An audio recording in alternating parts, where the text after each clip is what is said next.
সিঙ্গাপুরে চিকিৎসাধীন অবস্থায় মারা গেছেন বিএনপির স্থায়ী কমিটির সদস্য হান্নান শাহ। মরদেহ ঢাকায় আনা হবে কাল। যুক্তরাষ্ট্রে দুর্বৃত্তের গুলিতে আবারও এক বাংলাদেশি নিহত। ডাকাতি না প্রতিহিংসার ঘটনায় হত্যাকাণ্ড খতিয়ে দেখছে পুলিশ। ঢাকা কোর্টে দালালদের খপ্পরে প্রতিনিয়তই প্রতারিত হচ্ছেন বিচার প্রার্থীরা। আইনজীবী পরিচয়ে মোটা অঙ্কের টাকা হাতিয়ে নিচ্ছে প্রতারকরা।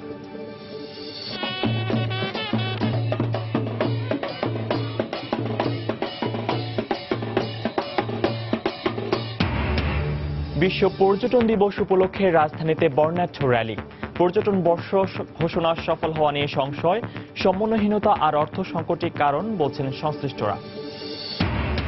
এবং মার্কিন প্রেসিডেন্ট নির্বাচনকে সামনে রেখে প্রথম বিতর্কে জনমত জরিপে হিলারির জয়। আক্রমণ পাল্টা আক্রমণে জমজমাট 90 মিনিটের বাকযুদ্ধ।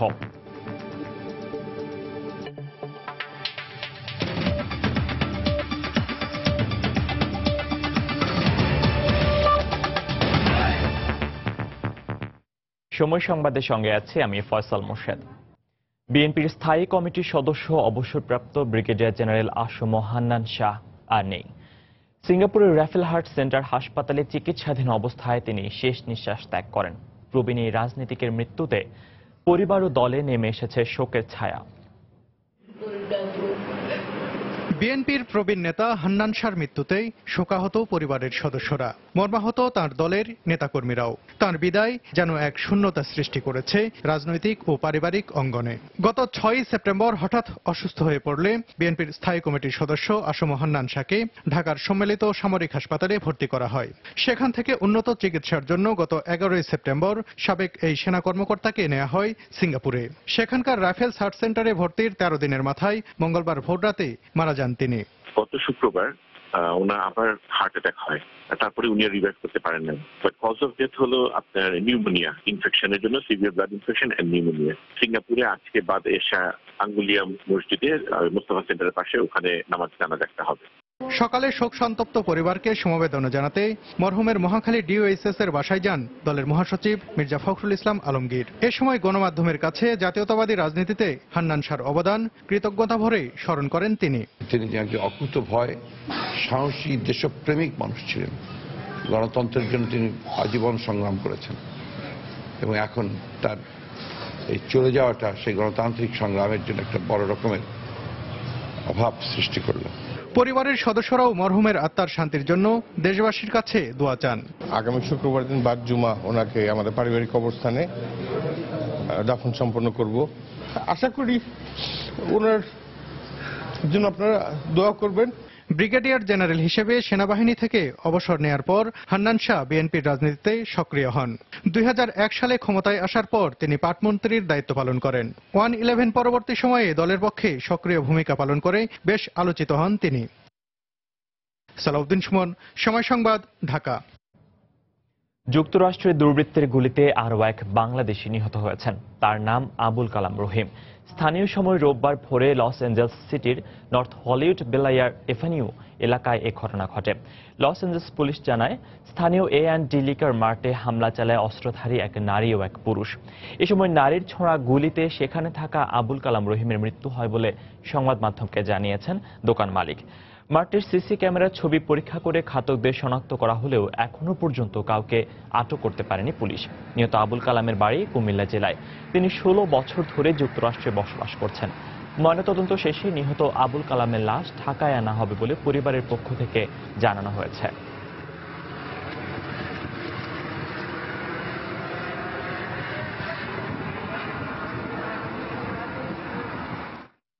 লস অ্যাঞ্জেলসে বাংলাদেশি নিহতের ঘটনায় বিস্তারিত জানতে আমরা কথা বলেছিলাম বাংলাদেশি কমিউনিটি নেতা শহীদুল ইসলাম বাচ্চুর সঙ্গে। তিনি আমাদের জানিয়েছেন বিস্তারিত। লস অ্যাঞ্জেলসে শনিবার 24 অক্টোবর রাত 11:30 PM আমাদের প্রবাসী বাঙালি জনাব মোহাম্মদ আবুল কালাম উনি মৃত্যুবরণ করেছে। আজ রাত 11:30-এ আমরা খবর পাই সকালবেলায় যে উনি কাজে ছিলেন। কাজের দুজন লোক, একটা মেয়ে ইয়ং, একটা ছেলে, বয়স হয় আনুমানিক তারা যেটা বলছে 25 থেকে 30 হতে পারে। তারা এসে ওনাকে একটা চিঠি দিয়েছে। চিঠিতে কি লেখা ছিল আমরা জানি না এখন পর্যন্ত। তো চিঠিতে লেখা ছিল যে এটা পড়ো। তো উনি বলেছে জাস্ট গিভ মি টাইম, বলতেই উনি কেন টাইম চাইল এটাই ওনাকে গুলি করলো মাথায়, রাইট ওয়েতে, এবং উনি স্পটে ডেথ হয়, মারা যায়, যেটা পুলিশের বক্তব্য। উনি থাকেন শারমান ওয়ে এবং কোল্ড ওয়াটার ক্যানিয়ন, এটা নর্থ হলিউডে। উনি দীর্ঘ 16 বছর প্রবাস জীবনে ছিলেন। পুলিশের এখন যে স্টেটমেন্ট দিয়েছে, আমরা এখন পর্যন্ত যা খবর পেয়েছি তথ্য, যে পুলিশ বলছে এটা রবারি। কি কারণ হয়েছে এখন পর্যন্ত জানতে পারি নাই, কিন্তু তাদের ছবি এবং গাড়ির নম্বরটা তারা পেয়েছে। Now under investigation. এবং উনার মৃতদেহ এখন coroner office, Los Angeles coroner অফিসে আছে। এখন তারা ইনভেস্টিগেশন পরে এই আমাদেরকে উনার মৃতদেহ হস্তান্তর করবে এই সপ্তাহে যে কোনো এক মুহূর্তে। লিটল বাংলাদেশ অফ লস অ্যাঞ্জেলেসে, যেখানে আমরা সাউদার্ন ক্যালিফোর্নিয়াতে অলমোস্ট 50,000 বাঙালি, এটা শোকের ছায়া এসেছে আমাদের ভিতরে। প্রত্যেকটা ঘরে কান্না ভেঙে পড়েছে সবাই। তো আমাদের একটাই কথা, এটা কিভাবে হয়েছে ইনভেস্টিগেশন আমরা জানতে পারবো, এটা হেট ক্রাইম কিনা, এটা রবারি কিনা। তারা পুলিশ বলছে রবারি। এখন পর্যন্ত আমরা এই খবরটা পেয়েছি। চট্টগ্রামের আইস ফ্যাক্টরি এলাকায় বাস্তুহারা বস্তিতে অভিযান চালিয়ে একটি AK-22, 3টি ম্যাগাজিন, একটি বন্দুক উদ্ধার করেছে র্যাব। এই মুহূর্তে ঘটনাস্থলের ব্রিফিং করছেন র্যাব 7 অধিনায়ক মিফতাউদ্দিন আহমেদ। আমরা সরাসরি চলে আছি সেখানে। আপনার ধারণা কেন বা আশঙ্কাটা কেন? আমাদের ধারণা, যেহেতু এটা একেবারে SMG এবং এটা আপনি আগেও দেখেছেন যে চট্টগ্রামে যে জঙ্গি সংগঠন তাদের কাছ থেকে আটটা পাওয়া গেছে, ঢাকাতেও সমস্ত জঙ্গি সংগঠনের কাছ থেকেই পাওয়া গেছে। এই জন্য আমরা ধারণা করতে চাই এটা হয়তো জঙ্গি সংগঠনের থাকতে পারে। এক্ষেত্রে এখন আপনার অভিযানটা কেমন ছিল? আপনাদের অভিযানটা কি? আমাদের অভিযান সকাল থেকে চলছিল। আমরা তথ্যের ভিত্তিতে এখানে আসি। আপনি জানেন যে বস্তিটা অনেক বড়, 4-5 লোক থাকে, অনেক রাস্তা, বিভিন্ন দিকে বের হওয়া যায়। তো এখানে আসলে পুরোটা কর্ডন করে অপারেশন করা খুব ডিফিকাল্ট, এবং সবাই এখানে বিভিন্ন শ্রেণীর লোকজন আছে, এটা প্রমাণ করা খুব ডিফিকাল্ট। তারপর আমরা চেষ্টা করছি কারা বাসস্থানে ছিল এই এলাকায়, কালকে কারা চলে গেছে, কিংবা আজকে কারা চলে গেছে, কারা পালিয়ে গেছে, এটাকে আমরা গুরুত্ব রেখে ইয়ে করছি। এবং আমরা দুজনকে সন্দেহজনক ধরছি। ওদের বাসাতে লোক ছিল যারা বাসা ছেড়ে চলে গেছে, তাদেরকে আমরা জিজ্ঞাসা করছি।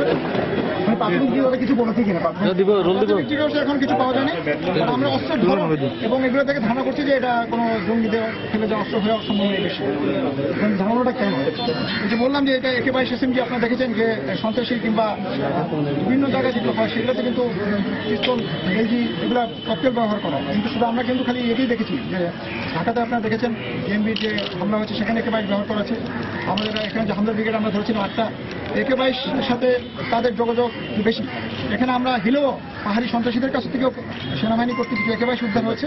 কিন্তু আমরা শহরের অঞ্চলে ঢাকা, চট্টগ্রামে যতগুলো AK-22 পেয়েছি, সেগুলোর সাথে কোনো না কোনোভাবে জঙ্গি সহিংসতা ছিল। এই জন্য আমরা ধারণা করছি এটা হয়তো জঙ্গি সহিংসতা আছে। এটা এখনো তদন্তাধীন আছে, আরও তদন্ত চলবে। আমরা আরও অভিযান চালাবো, পরবর্তীতে আমরা এটা বিস্তারিত জানাবো। মূলত কোন জঙ্গি সংগঠন হতে পারে এটা আমরা এখন ওভাবে বলতে পারছি না। তবে এটা যে কাছাকাছি সময় যেসব জঙ্গি সংগঠন হচ্ছে সেগুলোই আমরা ধারণা করছি। এবং আমরা জানি তাদের কাছে আরও কিছু AK-47, AK-22 আছে। সেই হিসাবে আমরা ধারণা করছি যে এটা হয়তো ওই গ্রুপেরই কারো ফেলে যাওয়া কিংবা পালিয়ে যাওয়া অস্ত্রের অংশ হয়ে থাকতে পারে। তারা কতটা কখন ভাড়া নিয়েছিল, কখন এখানে আমি আপনাকে আগেও বলেছি, এখানে 4-5 হাজার 3-4 হাজার বাসা আছে। কে কখন থাকে আর কে কখন বাসা ভাড়া নেয়, এটা কোনো নির্দিষ্ট ইয়ে নেই। তারপর আমরা যাচাই করার চেষ্টা করছি কারা কারা পালিয়ে গেছে, কারা কারা গেছে। এটা একটু সময় লাগবে, আমরা চেষ্টা করে দেখছি। চট্টগ্রামে আইস ফ্যাক্টরি এলাকায় অভিযান চালিয়ে বিভিন্ন ধরনের অস্ত্র উদ্ধার করেছে র্যাব। সেই ব্যাপারে ঘটনাস্থলে ব্রিফ করছিলেন র্যাব 7 অধিনায়ক মিফতাউদ্দিন আহমেদ। আমরা সরাসরি ছিলাম সেখানে। যাচ্ছি পরের সংবাদে। বিশ্ব পর্যটন দিবস উপলক্ষে বর্ণাঢ্য শোভাযাত্রা করেছে বেসামরিক বিমান পরিবহন ও পর্যটন মন্ত্রণালয়। সকালে রাজধানীর মৎস্য ভবন থেকে শুরু হয়ে ঢাকা বিশ্ববিদ্যালয়ের TSC চত্বরে গিয়ে শোভাযাত্রাটি শেষ হয়। এতে বিভিন্ন শ্রেণী পেশার মানুষ অংশ নেন। এর আগে বেলুন উড়িয়ে দিবসের উদ্বোধন করেন বেসামরিক বিমান পরিবহন ও পর্যটন সচিব SM গোলাম ফারুক। দিবসটির এবারের প্রতিপাদ্য বিষয় সকলের জন্য পর্যটন, সার্বজনীন পর্যটনের অভিগম্যতা।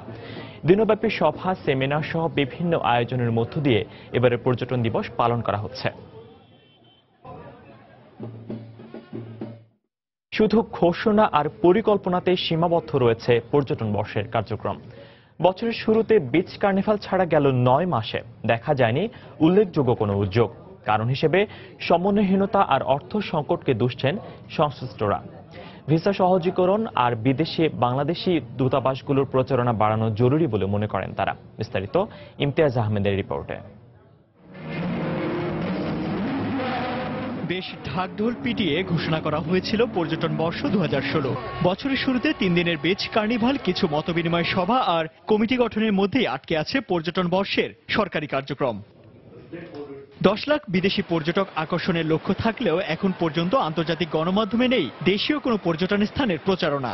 ফলে পর্যটন বর্ষকে ঘিরে যে লক্ষ্যমাত্রা ছিল তা অর্জন নিয়ে সংশয় প্রকাশ করছেন এখাত সংশ্লিষ্টরা। এই অবস্থায় বহির্বিশ্বে বাংলাদেশের একটি ইতিবাচক ভাবমূর্তি তৈরিতে দূতাবাসগুলো ভূমিকা রাখতে পারে বলেই মত তাদের।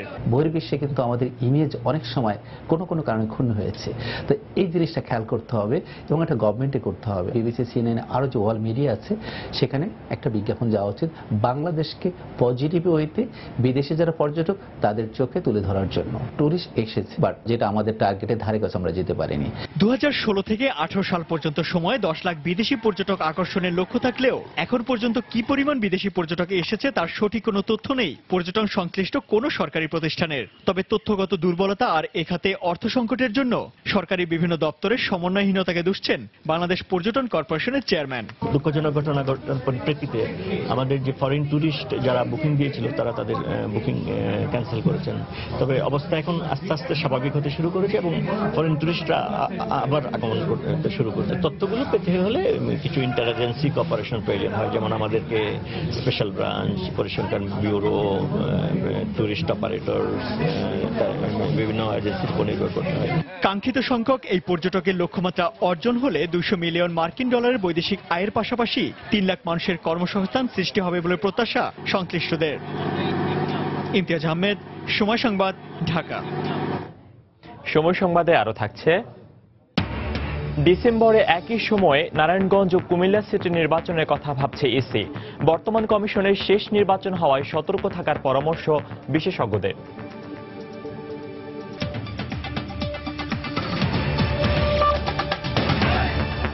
ঢাকা কোর্টে দালালদের খপ্পরে পড়ে প্রতিনিয়তই প্রতারিত হচ্ছেন বিচার প্রার্থীরা। আইনজীবী পরিচয়ে দালালরা মোটা অঙ্কের টাকা হাতিয়ে নিচ্ছে বিচার প্রার্থীদের কাছ থেকে। এ ধরনের প্রতারণা বন্ধে আইন থাকলেও সঠিক প্রয়োগ না থাকাকে দায়ী করছেন প্রকৃত আইনজীবীরা। তবে পিপি বলছেন প্রতারক দমনে আইনজীবী সমিতিকে ভূমিকা রাখতে হবে। বিস্তারিত সাদিকুর রহমানের রিপোর্টে। মামলা এখনো শেষ হয় নাই। নারী ও শিশু নির্যাতন আইনের মামলায় কারাগারে আটক দর্জি ব্যবসায়ী রমজান আলী। তাকে মুক্ত করতে ভগ্নিপতি আলী হোসেন আইনি সহায়তা নিতে আসেন আদালত প্রাঙ্গণে।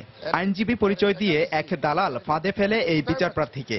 উকিল ধরা পরে উনি 20,000 টাকা কন্ট্যাক্ট করে, কিন্তু আমার কিছুদিন ঘোরাঘুরি কইরা 67,000 টাকা নিয়ে গেছে, কিন্তু জামিনটা ভুয়া দিছে। এই দালালের আমি বিচার চাই। উচ্চ আদালতের কথা বলে জামিনের ভুয়া কাগজ দাখিল করতে গেলে বেরিয়ে আসে প্রতারণার খবর। অবাক করা বিষয় হচ্ছে এই প্রতারক আদালত চত্বরে আসা যাওয়া করে একজন প্রকৃত আইনজীবীর জুনিয়র হিসেবে। এই ইমরান পরশ, সে আমার জুনিয়র ছিল, সে 67,000 টাকা নিছে এবং তারা এসে আমার কাছে নালিশ দেয় যে আপনার জুনিয়র এই কাজ করেছে। তখন আমি জুনিয়রের বিরুদ্ধে স্পেসিফিক ওয়েতে মামলা করি। দালাল দমনে প্রায় 138 বছর আগে আইন প্রণয়ন করা হলেও আদালত প্রাঙ্গণে প্রায়ই প্রতারিত হচ্ছেন বিচার প্রার্থীরা। 6 বছর হয়ে যায়, এই বলছে হাইকোর্টে নিবে নিতেছে, এখান থেকে একবারে মামলা খালাস হয়ে যাব, কিন্তু হচ্ছে না। আমাদের মধ্যেও কিছু অসাধু আইনজীবী আছেন যে তারা টাউটদেরকে লালন এবং পালন করেন। এর প্রভাব সম্পূর্ণভাবে ক্লায়েন্টদের উপরে পড়ছে। বারের একটা অ্যাকশন কমিটি বা টাউট উচ্ছেদ কমিটি আছে, কিন্তু তাদের টাউট উচ্ছেদ কমিটি থাকলেও তাদের অ্যাক্টিভিটিস খুবই নগণ্য। আইনজীবী সমিতি কিছু দালালকে চিহ্নিত করলেও বিচার প্রার্থীদের অসচেতনতা এবং অরক্ষিত আদালত প্রাঙ্গণের অবস্থার কারণে খুব সহজেই তৎপরতা চালিয়ে যেতে পারছে তারা। 1879 সালে টাউট অ্যাক্ট একটা আইন হয়েছে, কিন্তু আইনটা ওইভাবে প্রয়োগ হচ্ছে না।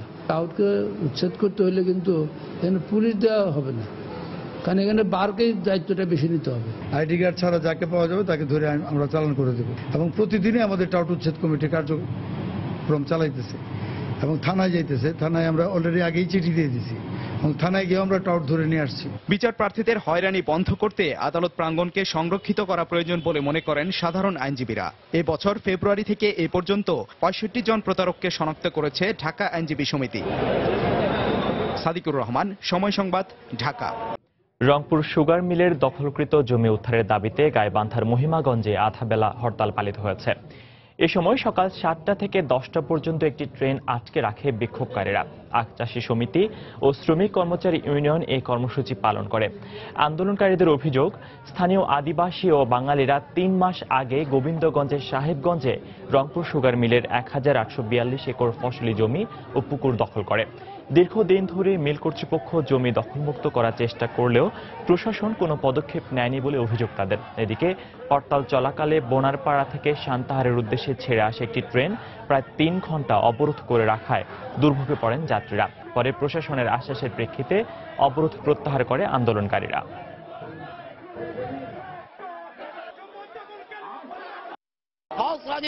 কৃষক আমার শ্রমিক কর্মচারী না খেয়ে অর্ধাহারে জীবন কাটাবে।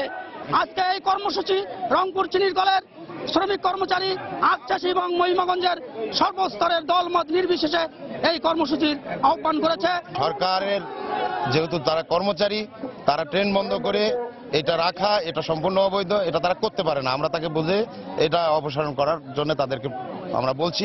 অলরেডি স্বরাষ্ট্র মন্ত্রণালয়ে জানানো হয়েছে, স্বরাষ্ট্র মন্ত্রণালয় এখন পর্যন্ত আমাদের জানা মতে একটা গ্রিন সিগন্যাল দিয়েছে। তো সেই ক্ষেত্রে আমাদের দৃঢ় বিশ্বাস অচিরেই আমরা এটা উদ্ধার করতে সক্ষম হব।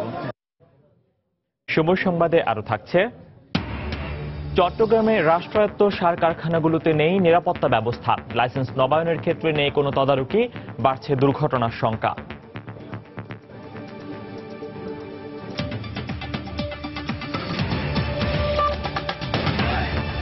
কাছাকাছি সময়ে শেষ হবে মেয়াদ, আর তাই নারায়ণগঞ্জ ও কুমিল্লা সিটি কর্পোরেশনের নির্বাচন একই সময়ে করার কথা ভাবছে নির্বাচন কমিশন। সবকিছু ঠিক থাকলে অক্টোবরের শেষ সপ্তাহে কিংবা নভেম্বরের শুরুতেই ঘোষণা হবে তফসিল। ভোট গ্রহণ হবে ডিসেম্বরে। তবে আগের বারের ইভিএমে ভোট গ্রহণ হলেও এবার তা থাকছে না। এদিকে বর্তমান কমিশনের এটি শেষ নির্বাচন হওয়ায় কমিশনকে সতর্ক থাকার পরামর্শ দিয়েছেন বিশেষজ্ঞরা। বিস্তারিত রাশেদ লিমনের রিপোর্টে।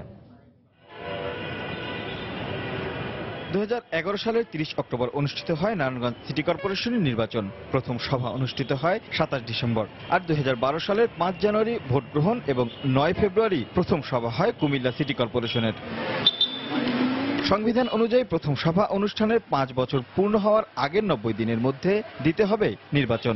সেই হিসেবে 27 ডিসেম্বর নারায়ণগঞ্জ ও 13 ফেব্রুয়ারি কুমিল্লা সিটি কর্পোরেশন নির্বাচনের শেষ সময়। কমিশন বলছে সবকিছু ঠিকঠাক থাকলে ডিসেম্বরের মাঝামাঝি সময় নির্বাচন আয়োজন করা হবে। দুইবারে করতে হলে একই কাজ অনেকগুলি দুইবার করতে হবে, আর আমি যদি একসাথে করি তাহলে আমি একসাথে অনেকগুলি কাজ করে ফেলতে পারবো। আমরা ইতিমধ্যে বিধিমালা তৈরি করে এটি পাঠিয়েছি আইন মন্ত্রণালয়ে। Maybe sometimes in early November অথবা লেট অক্টোবর। গতবারের অভিজ্ঞতা ভালো না হয় এবার আর থাকছে না ইভিএম এ করার সম্ভাবনা খুবই কম, কারণ আমরা যে ইভিএম ব্যবহার করেছিলাম সেই ইভিএম গুলি আমরা এখন ব্যবহার করতে পারছি না। এটার যে টেকনিক্যাল কিছু সমস্যা দেখা দিয়েছে, সেই টেকনিক্যাল সমস্যাগুলি আমরা সমাধান করতে পারিনি। যাদের সহায়তা নিয়ে, বিশেষ করে বুয়েটের সহায়তা নিয়ে আমরা এটা করেছিলাম, তাদের কাছ থেকে আমরা প্রত্যাশিত সহায়তা পাইনি। এদিকে বিশেষজ্ঞরা বলছেন বর্তমান কমিশনের শেষ সময় এই নির্বাচন হওয়ায় তাদের ভাবমূর্তির বিষয়ে সতর্ক থাকতে হবে। ইলেকশন কমিশনের ভূমিকা কি ছিল সেগুলো ইতিহাস পর্যালোচনা করবে, কিন্তু একটা আস্থা সংকট তৈরি হয়েছে। তো সেটা কিন্তু একটা বড় ধরনের চ্যালেঞ্জ হয়ে দাঁড়াবে। পরে ওনারা রেখে যাবেন যে চ্যালেঞ্জগুলো, সেইগুলো ফেস করতে হবে নতুন ইলেকশন কমিশনকে। ওইটাই এখন বড় দেখবার বিষয়। নারায়ণগঞ্জ সিটি কর্পোরেশনের নির্বাচন দেশের সবচেয়ে চ্যালেঞ্জিং নির্বাচন বলে অভিমত সাবেক এই নির্বাচন কমিশনারের। বাংলাদেশের যত জায়গায় নির্বাচন আমরা করেছি, নারায়ণগঞ্জ ছিল সবচেয়ে বড় চ্যালেঞ্জিং একটা জায়গা। রাশেদ লিমন, সময় সংবাদ, ঢাকা। শেরপুরে বন্য হাতির আক্রমণে আদিবাসী এক নারীর মৃত্যু হয়েছে। গতরাতে ঝিনাইগাতী উপজেলার সীমান্তবর্তী পশ্চিম বাঁকাকুড়া গ্রামে এই ঘটনা ঘটে। প্রত্যক্ষদর্শীরা জানান, ধান খেতে নেমে ফসল নষ্ট করছিল একদল বন্য হাতি। এই সময় এলাকাবাসী লাঠি সোঁটা নিয়ে তাড়া করলে পাশের একটি বাড়িতে আক্রমণ করে দলটি, লণ্ডভণ্ড করে দেয় বসতঘর। এই সময় হাতির পায়ে পিষ্ট হয়ে চিবিরন বেওয়া নামে আদিবাসী এক নারীর মৃত্যু হয়। এই ঘটনায় এলাকায় আতঙ্ক বিরাজ করছে।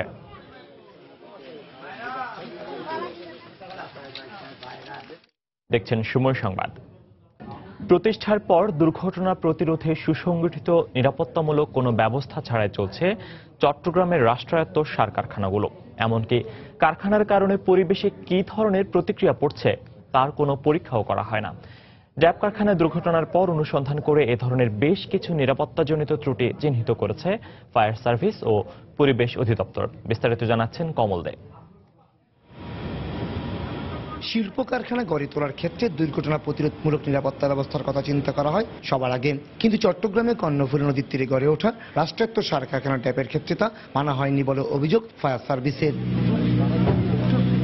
গত 22 আগস্ট অ্যামোনিয়া গ্যাস ট্যাঙ্কে বিস্ফোরণের ঘটনা অনুসন্ধান করতে গিয়ে 3টি প্রধান ত্রুটি চিহ্নিত করেছে ফায়ার সার্ভিস। এগুলো হচ্ছে অতি গুরুত্বপূর্ণ কুলিং সিস্টেম 3 বছর ধরে বিকল, দীর্ঘদিন ধরে গ্যাসের চাপ নিয়ন্ত্রণের 2টি প্রেসার গেজই নষ্ট এবং গ্যাসের তাপ ও চাপ পরিমাপের স্বয়ংক্রিয় যন্ত্রটি ছিল অচল। ফায়ার সার্ভিসের যে আপনার ইকুইপমেন্ট বা সচল থাকার কথা ছিল, হাইডেন লাইন এগুলো ছিল না। তারপর ড্রেনেজ লাইনগুলো হয়ে যদি কোনো ত্রুটি হয়, দুর্ঘটনা ঘটে, এগুলো কোথায় যাবে? ফাঁকা ওয়াটার ট্যাঙ্ক সিস্টেম যদি থাকতো তাহলে এই ড্রেনেজগুলো গিয়ে ড্রেনেজ হয়ে ওই ওয়াটার ট্যাঙ্কে জমা হতো। শুধু দুর্ঘটনা প্রতিরোধমূলক ব্যবস্থা বিকল ছিল তা কিন্তু নয়, সবশেষ কখন পরিবেশ সংক্রান্ত পরীক্ষা করা হয়েছে তা খোদ পরিবেশ অধিদপ্তরও জানে না। উৎপাদনকারী প্রতিষ্ঠান হিসেবে পরিবেশের যে পরিমাপ করতে হয় নিয়মিত, এই পরিমাপগুলো তারা কখনো করে নাই বলে প্রতীয়মান হয়েছে। বায়ু পরীক্ষা করতে হয়, পানি পরীক্ষা করতে হয়, ওই এলাকার মাটি পরীক্ষা করতে হয়, এগুলো তাদের রিপোর্ট ছিল না। ড্যাপের পাশাপাশি অন্যান্য সার কারখানাগুলোতে নিরাপত্তার ক্ষেত্রে ঘাটতি রয়েছে বলে জানিয়েছে ফায়ার সার্ভিস। পার্শ্ববর্তী যেগুলোতে আছে সেগুলো কিন্তু যে পরিমাণ আছে এটা পর্যাপ্ত না। অ্যামোনিয়া গ্যাসের যে বিষাক্ততা, এগুলাকে কিভাবে ওভারকাম করা যায় সেই হিসেবে কাজ করতে হবে, নাহলে আমরা এই দুর্ঘটনা থেকে কখনো নিজেকে নিরাপদ মনে করি না। 22 আগস্টের এই ঘটনায় গ্যাস আক্রান্ত হয়ে শতাধিক মানুষ অসুস্থ হয়। এই ঘটনার জন্য ড্যাপের 2 শীর্ষ কর্মকর্তাকে অভিযুক্ত করে তদন্ত প্রতিবেদন দিয়েছে জেলা প্রশাসনের তদন্ত কমিটি। তবে বিসিআইসি তদন্ত কমিটি এখনো তাদের রিপোর্ট জমা দেয়নি। কমল দে, সময় সংবাদ, চট্টগ্রাম। দেশের বাইরের খবর। মার্কিন প্রেসিডেন্ট নির্বাচনকে সামনে রেখে প্রথম বিতর্কে জয় পেয়েছেন ডেমোক্রেটিক প্রার্থী হিলারি ক্লিন্টন। জনমত জরিপে 67% ভোট পেয়েছেন তিনি। সোমবার রাতে রিপাবলিকান প্রার্থী ডোনাল্ড ট্রাম্পের সঙ্গে হিলারির বাগযুদ্ধে অর্থনীতি, পররাষ্ট্রনীতি, নিরাপত্তা, সাইবার নিরাপত্তা, আয়কর, বর্ণবাদ, অস্ত্রনীতি উঠে আসে। ট্রাম্প আইএস উত্থানের পেছনে ওবামা প্রশাসনকে দুষলে পাল্টা আক্রমণে হিলারি আঙুল তোলেন সাবেক রিপাবলিকান প্রেসিডেন্ট বুশ প্রশাসনের দিকে। আক্রমণ পাল্টা আক্রমণের মধ্য দিয়ে শেষ হয় 90 মিনিটের বাকযুদ্ধ। মঞ্চে তখন নিউ ইয়র্কের হ্যাম্পস্টেডের হফস্ট্রা বিশ্ববিদ্যালয়ে এনবিসি নিউজের উপস্থাপক লেস্টার হল্ট। বাকযুদ্ধের লড়াইয়ে নাম ঘোষণা করা হয় ডেমোক্রেটিক হিলারি ক্লিন্টন ও রিপাবলিকান ডোনাল্ড ট্রাম্পের। টান টান উত্তেজনার মাঝে সরাসরি নির্বাচনী বিতর্কের প্রথম পর্বে অংশ নেন 2 প্রেসিডেন্ট প্রার্থী। অর্থনৈতিক ইস্যুতেই শুরু হয় ট্রাম্প ভার্সেস হিলারি লড়াই। প্রথম সুযোগে হিলারি বলেন, ধনীদের জন্য নয়, সবার কাজে লাগে এমন একটি অর্থনৈতিক ব্যবস্থা গড়ে তুলতে চান তিনি। কড়া ভাষায় আক্রমণ করেন প্রতিদ্বন্দ্বীকে। ট্রাম্পের আয়কর নীতির কারণে মধ্যবিত্তরা চাকরি হারাবে মন্তব্য করে তিনি বলেন, ট্রাম্পের নীতি ধনীদের আরো ধনী করা। ট্রাম্প তার আয়কর বিবরণী প্রকাশ করেননি কেন সে সম্পর্কে আমার ধারণা হলো তিনি হয়তো ঠিকমতো আয়কর দেন না, তাই লুকানোর চেষ্টা করছেন। ট্রাম্প প্রেসিডেন্ট হলে জনগণের কাছ থেকেও অনেক কিছু লুকানোর চেষ্টা করবেন। হিলারির নীতি ব্যবসায় ধস ডেকে আনবে মন্তব্যে পাল্টা যুক্তি ট্রাম্পের। নিরাপত্তা ও পররাষ্ট্র নীতির প্রশ্নে অস্ত্র আইন নিয়ে কথা বলেন ট্রাম্প। তার যুক্তি, সবার হাত থেকে অস্ত্র কেড়ে নেওয়া উচিত হবে না, তবে অবৈধ অভিবাসীদের হাতে অস্ত্র না থাকার পক্ষে তার অবস্থান। ট্রাম্প বলেন, ইরাক যুদ্ধের পর ওবামা প্রশাসনের ভুল সিদ্ধান্তের কারণেই আইএস সৃষ্টি হয়েছে। আপনি বলছেন আইএস নিয়ন্ত্রণ করবেন কিভাবে? এখন 30টি দেশে আইএস ছড়িয়ে গেছে। আপনি যখন পররাষ্ট্রমন্ত্রীর দায়িত্বে ছিলেন কি ভূমিকা পালন করেছেন? আপনাদের ভুল নীতির কারণেই আইএস এর উত্থান ঘটেছে, সেটা তো অস্বীকার করার কোনো উপায় নেই। উত্তরে হিলারি বলেন, বুশ প্রশাসন ইরাক যুদ্ধের পর সেনাবাহিনীকে দ্রুত ইরাক ত্যাগের নির্দেশ দেন, ওবামা প্রশাসন নয়। নির্বাচিত হলে আইএস নিয়ন্ত্রণে যা করা সম্ভব সবই করবেন হিলারি। নির্বাচনী প্রচারণার সময় 2 প্রার্থীর ব্যক্তিগত আক্রমণের রেশ চলে বিতর্কেও। হিলারির প্রেসিডেন্ট হওয়ার জীবনী শক্তি নেই মন্তব্য ট্রাম্পের। ট্রাম্প অনেক নারী বিদ্বেষী কটূক্তি করেছেন বলে মন্তব্য হিলারির। হিলারির অভিজ্ঞতা আছে, কিন্তু তা খুব বাজে অভিজ্ঞতা বলে পাল্টা মন্তব্য করেন ট্রাম্প। তবে বিতর্কের পরেই সিএনএন ও ওআরসির যৌথ জরিপে বিতর্কে জয়ী হয়েছেন হিলারি। হাফসাতুন্নেসা, সময় সংবাদ। যুক্তরাষ্ট্রের ইতিহাসে সবচেয়ে বেশি সংখ্যক দর্শকের রেকর্ড ভেঙেছে হিলারি ক্লিন্টন ও ডোনাল্ড ট্রাম্পের বিতর্ক। প্রাক নির্বাচনী প্রথম বিতর্কে হিলারি ক্লিন্টন ও ডোনাল্ড ট্রাম্পের তর্কযুদ্ধ প্রবাসীদের মধ্যেও সাড়া ফেলেছে।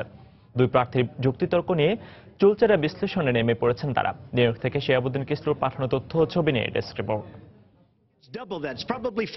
সোমবার নিউ ইয়র্কের লং আইল্যান্ডের হফস্ট্র বিশ্ববিদ্যালয়ে অনুষ্ঠিত হয় যুক্তরাষ্ট্রের প্রেসিডেন্ট প্রার্থী ডেমোক্র্যাট দলীয় হিলারি ক্লিন্টন ও রিপাবলিকান প্রার্থী ডোনাল্ড ট্রাম্পের নির্বাচনী বিতর্ক। গণমাধ্যমগুলোর জরিপ বলছে 90 মিনিটের এই বিতর্কের দর্শক সংখ্যা 81 মিলিয়ন ছাড়িয়েছে। প্রবাসী বাঙালির অধিকাংশই প্রথম বিতর্কে হিলারিকে এগিয়ে রেখেছেন। আমরা বিশ্বাস করি আগামী নির্বাচনে, আমেরিকার নির্বাচনে হিলারি ক্ষমতা আসবে। মানুষের মনের কথাই হিলারি বলতে পারছে। আর ফ্লোরিডা তো দেখালো 20 জন আনডিসাইডেড ভোটের মধ্যে 18 জনই বলছে যে আমরা এখন হিলারিকেই ভোট দেব। ট্রাম্পের যে অ্যাগ্রেসিভ মনোভাব, সেটা আমাদেরকে আহত করেছে।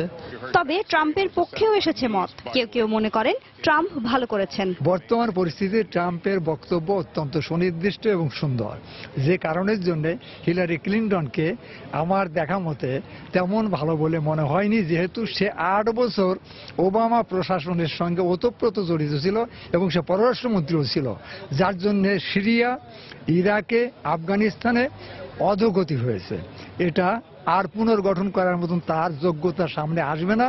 নিউ ইয়র্কের অভিবাসী এবং বিশেষ করে দক্ষিণ এশীয় অভিবাসীরা মনে করে মূলধারার গণমাধ্যমগুলো ডোনাল্ড ট্রাম্পের পক্ষে ঝুঁকে পড়লেও নিউ ইয়র্কের অভিবাসী এবং বিশেষ করে দক্ষিণ এশীয় অভিবাসীরা মনে করে মূলধারার গণমাধ্যমগুলো ডোনাল্ড ট্রাম্পের পক্ষে ঝুঁকে পড়লেও প্রকৃত জনমত জরিপের ফল হবে ভিন্ন।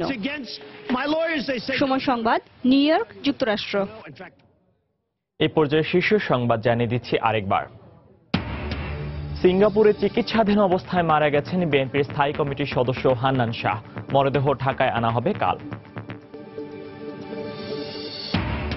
যুক্তরাষ্ট্রের দুর্বৃত্তের গুলিতে আবারও এক বাংলাদেশি নিহত। ডাকাতি না প্রতিহিংসার ঘটনায় হত্যাকাণ্ড খতিয়ে দেখছে পুলিশ। ঢাকা কোর্টে দালালদের খপ্পরে প্রতিনিয়তই প্রতারিত হচ্ছেন বিচার প্রার্থীরা। আইনজীবী পরিচয়ে মোটা অঙ্কের টাকা হাতিয়ে নিচ্ছে প্রতারকরা।